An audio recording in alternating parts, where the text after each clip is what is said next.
What's going on, guys? This is Real Deal Fantasy HQ with your boy LQ back in for another great episode. And hopefully you guys are staying corona free, washing your hands, and staying away from these hoes. So Melvin Gordon for the 2020 fantasy football season. What are we expecting? What's his impact? What is his outlook? These are questions that we have that would need to be answered, people. We know he's going to Denver for 2 years, $16 million. He has Lindsey there still. He has Royce Freeman there. Clearly in a running back committee. So where do we take Melvin Gordon? Where do we address him? Where do we invest in going into this draft day? So don't want to waste any more time, so let's get right into the episode.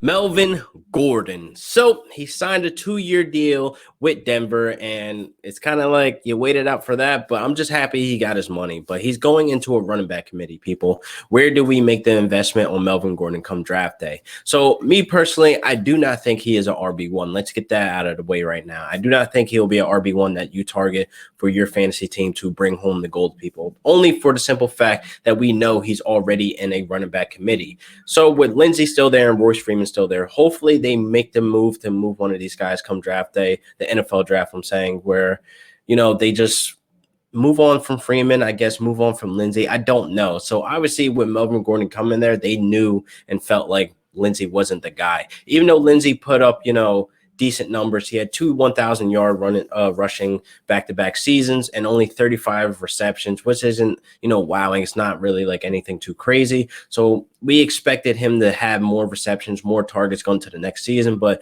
that just did not happen with them playing musical chairs at quarterback with Brandon Allen, Drew Lock, and Joe the Bum Flacco. So with all those things going on back there in Denver, it's like we couldn't really get Lindsey to be that guy. We couldn't get him to be the stud. And I think the Broncos felt that we didn't even know that they were in the market for Melvin Gordon. We didn't even really see that coming for them to be coming in, bringing in a running back, but it makes sense, people. So they see Melvin Gordon being that workhorse. They see him being the guy that fits, their offense. And Lindsey, no knock to him. It's kind of like, he's not a CJ Anderson back when they had him, when he had the body, he had the fit. He just was the clear workhorse back there. So it's not really a knock at Lindsey's talent. It's just that he doesn't fit that role to be that stud that they were looking for. Now I bring up CJ Anderson because he was clearly the workhorse back in 2015, 2016 when they made that Super Bowl run with Peyton Manning. And ever since then, they've been trying to fill that role. And I think when they drafted Royce Freeman,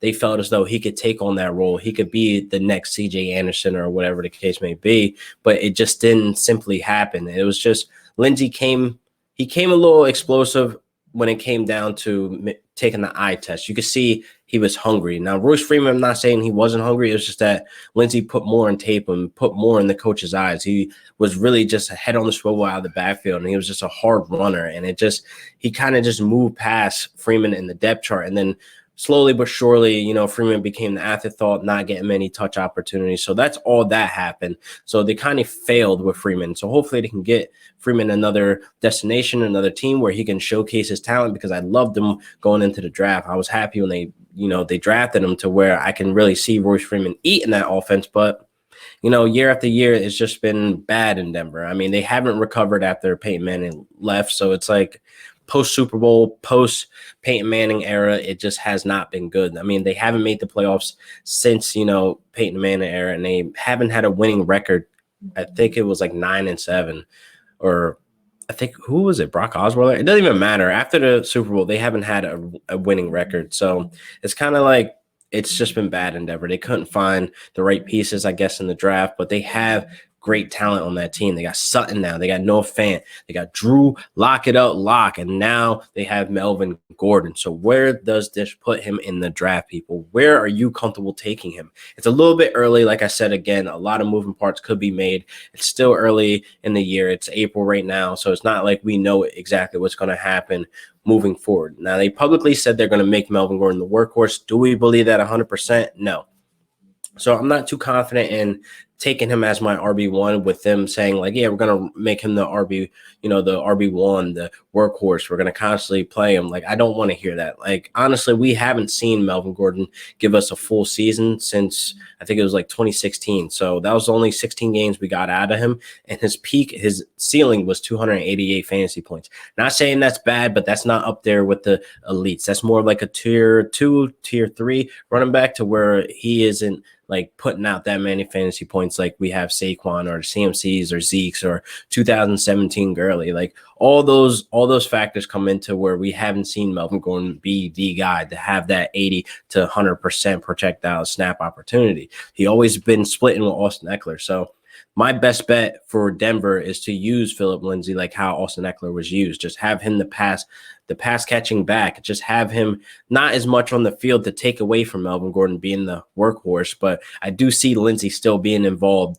to where it kind of knocks down Melvin Gordon's snap opportunity. So I don't think he's going to be the workhorse we believe he could be, but I don't think him taking on that role, it shouldn't be a problem, honestly. And I think that Gordon has the pass catching ability. Obviously, we've seen he has, that ability to keep his head on the swivel, to look for the ball and have great hands. And he's not really the guy that's out the backfield like Austin Eckler running routes or anything like that, but he could be used and be effective in that offense if they use him correctly. So I think, obviously, the question is he a RB1 or RB2? And like I said, in my opinion, I think he's an RB2 flex at best. I don't think you need to go reaching on Melvin Gordon either, because there's other options that are safer. So with Melvin Gordon there, we cannot, again, forget that Lindsay will still be involved. Lindsay had 224 rushing attempts last season, which is a lot for a guy not to be the guy, Denver. But it's like he put up 1,000 yards back-to-back seasons, so I know Melvin Gordon can do that, if not more. So I do think that Lindsay still will be there, the thorn in his side, the guy that's going to take away the touches, key plays in the red zone. It's just going to happen. So we cannot forget Lindsay at all. Like, he's going to be involved still. So with me drafting Melvin Gordon, I'm going to take that investment at a proper and safe location in the draft. I'm going to probably get him in the 3rd or 4th round, but I'm already going to have established, if I do a running back heavy strategy where I go running back, and then running back again, I'll be happy with that, him being my flex. So again, if I go running back, wide receiver, running back, it doesn't really matter. I can have him as my RB2 and be comfortable, but anything above that, I don't think I could. Now, if you're going to be the guy that handcuffs Lindsay just in case Melvin Gordon goes down because he has an injury history, then fine. That's cool. You know what you're getting out of Lindsay. We've seen what he could showcase of being the guy. He has back-to-back 1,000-yard seasons. He's not really like a PPR attractive pick, but 35 receptions back-to-back seasons, it's kind of like what you're getting there also. You're getting between 30 to maybe 45 to maybe, if he kicks it up, to 50 receptions, but he is going to get the targets out of the backfield as well. So it's not like he's going to be completely ignored out of that pass-catching ability role. So I do like Melvin Gordon in Denver. He gets his revenge game against the Chargers, which I am rooting for him to get that and win it, because it's like I want guys to get paid, especially running back. So I wouldn't be surprised if we have a CMC or Barkley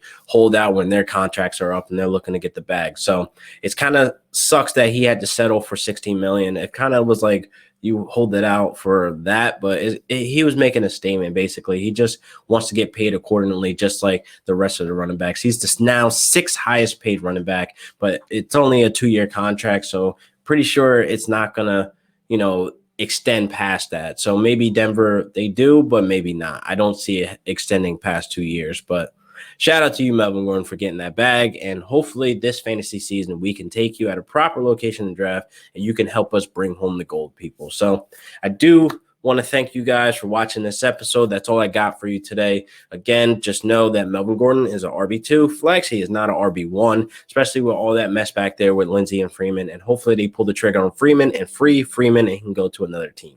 So I'll see you guys next week for another great episode of Real Deal Fantasy HQ with your boy LQ. Peace.